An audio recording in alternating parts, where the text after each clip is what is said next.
सबै सम्पूर्ण साथीहरूलाई आज म चाहिँ विभिन्न ऊनको बारेमा तपाईँहरूलाई इन्फर्मेसन दिन गइरहेको छु।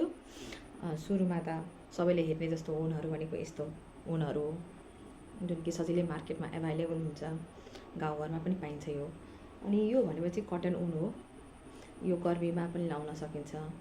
यसबाट डलहरू, किरिङहरू मैले पनि बनाएको थिएँ होला, हेर्नुभएको थियो होला भिडियोहरूमा। अनि यसको लागि मैले छोरीलाई बनाइदिएको थिएँ।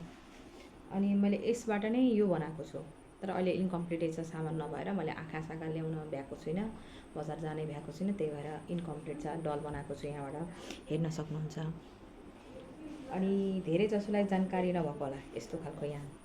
यो भनेपछि टी सर्ट यान हो, जुन कि कपडाबाट बनाउने यान हो।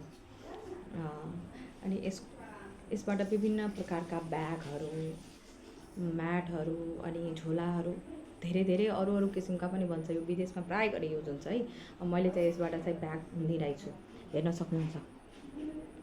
यसलाई त धेरै मेहनत गर्नु पर्यो, कमसेकम यो पुरै एक दिन भन्दा पनि धेरै भन्नु पर्यो। अझै बाँकी छ, 50% पनि काम भएको छैन। अनि हजुरलाई चाहिँ कस्तो लाग्यो है? मैले भर्खर बनाइरहेको छु। हजुरहरूको सपोर्ट चाहिन्छ।